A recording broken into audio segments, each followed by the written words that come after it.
This is a subject that I haven't seen much info on. Is it possible that there's a link between demonic entities and the negative parasitic beings that live in our bodies?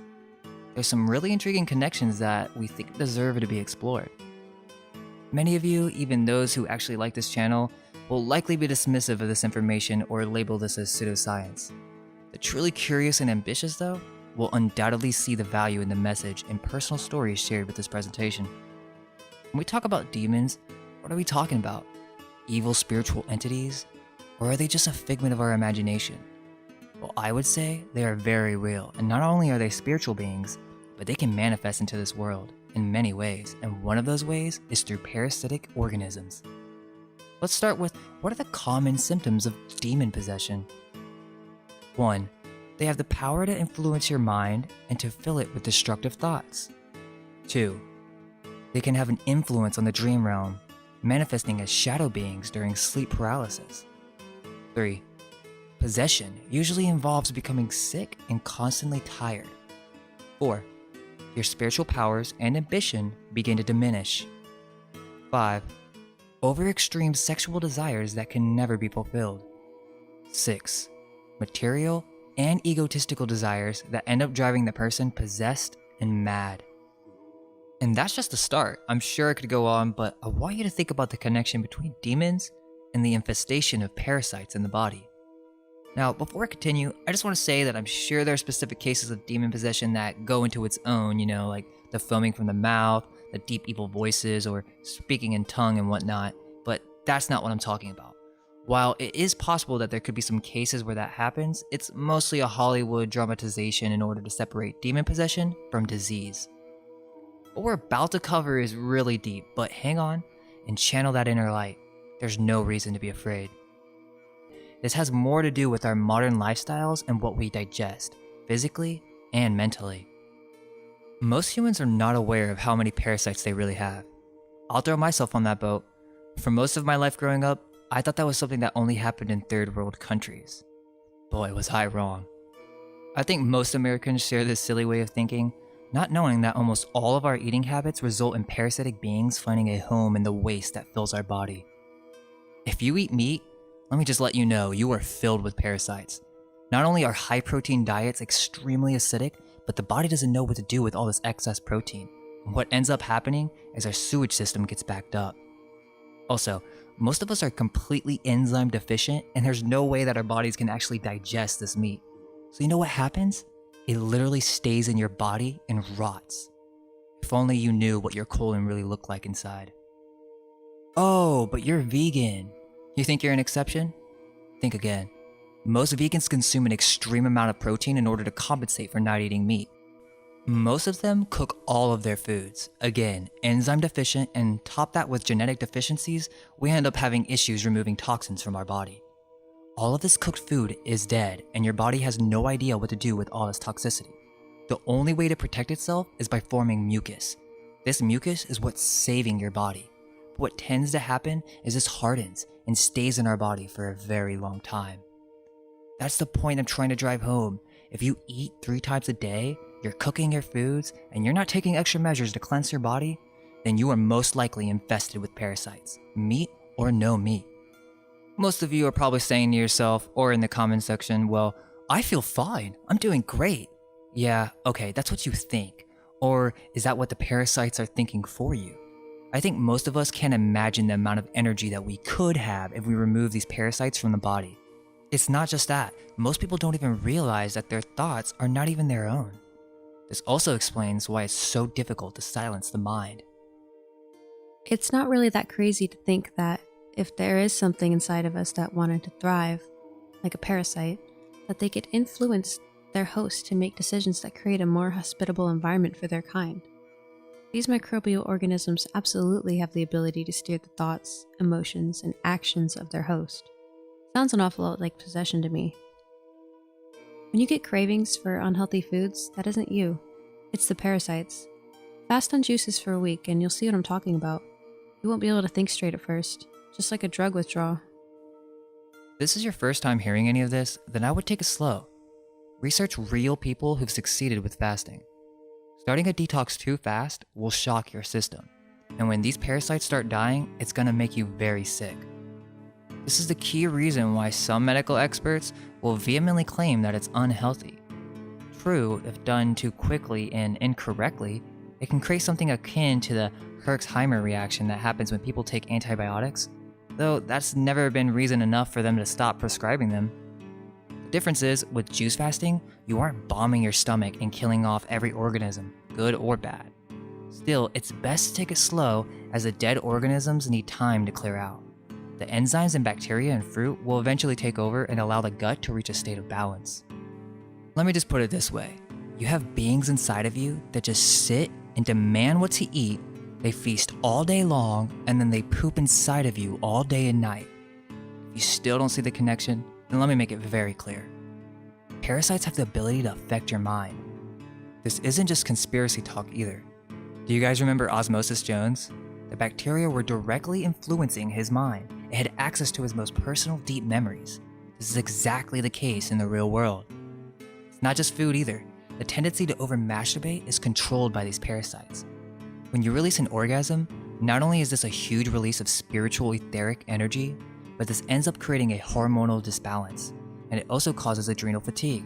The parasites can benefit from all of this because what tends to happen is your kidneys will be overworking, and eventually, you're not filtering out your blood so that you become more and more toxic to the point where most of your endocrine system fails to operate as it should. You might say, well, my blood tests show up fine. Yeah, I wouldn't rely on that. One of the most important functions of the body is to keep the blood alkaline. All this toxicity and waste is being removed by the lymphatic system. You will only see problems in the blood once it becomes very serious. That goes back to people thinking they're just fine. Well, we usually don't become aware of disease in our body until it manifests as a serious issue. Most people don't consider that maybe most of their tiny symptoms like tiredness, headaches, bad odor, depression, and itchiness are the first signs that something isn't right. But what do most people do? They go to the doctor and get these symptoms suppressed with what they assume will be a quick fix. These chemical medicines do not solve the issue, they just suppress it. Eventually, it will come back, and when it does, it will be a full-on disease. That's the scariest thing, is that these parasites will give you the impression that everything is okay. If you were trying to tell me this stuff a year ago, I wouldn't buy it. I'm one of those people who literally never gets sick. I'm always very positive, so I just attributed it to that maybe my immune system was strong, but I was wrong. I have had symptoms my whole life, and I have never had the eyes and awareness to realize that it wasn't normal. I was in denial. So don't get scared. But there is a truth to this that I know many are not ready for, because what this all has to do with is a complete change in how we live our lives and perceive reality. And I realize change is scary to most of us. I understand that we can't all be Buddhists and just remove ourselves from all desires. I know that might sound strange, but if you're on a computer, then technically you're sinning. But that's the thing, we all have to balance. We can't just completely remove ourselves from society. We can take it step by step. And maybe one day, a change will take place in this realm. And as we grow spiritually, this process will become easier and easier. This video is not a solution video, but more of a discussion, a challenge to question everything we know about every facet of life. If we can accept that we have parasites, we can start to see why this would be connected to demons. Parasites are beings of death. They thrive off of death and rotting. They too can have an influence on your dreams. Here's an example. One evening, I went to bed feeling pretty good until I woke up from a very strange dream. In the dream, there were these white spiders inside of my body coming out of my mouth. They were white fuzzy spiders. I woke up and I felt absolutely horrible. My throat hurt extremely bad. I go to look in the mirror, open my mouth, and all I could see were these white fuzzy dots on the back of my throat. I had strep, and I swear that I had no feeling of a sore throat before going to bed, so it had nothing to do with like my subconscious picking up small details or something. No, this was a dream about parasites in my body right before I got sick. Luckily, I recovered in one day from drinking apple cider and eating plenty of fruits. When I was young, I was diagnosed with ADD and then schizophrenia, though my mother debated it with the doctor until the schizophrenia was downgraded to tinnitus. So they put me on Ritalin, but it didn't help. I suffered from visual hallucinations in school, making it impossible to concentrate. The doctors and specialists admitted that they didn't know what the root of the problem was or how to fix it. I was only instructed to go purchase expensive pills that caused ulcers in my stomach, which they then prescribed even more medicine for. It was a vicious cycle. On top of it all, I was always hearing these nasty voices in my head. It sounded like static from a radio or manifested in my own voice, telling me that I was worthless and life was pointless, so why not just do whatever?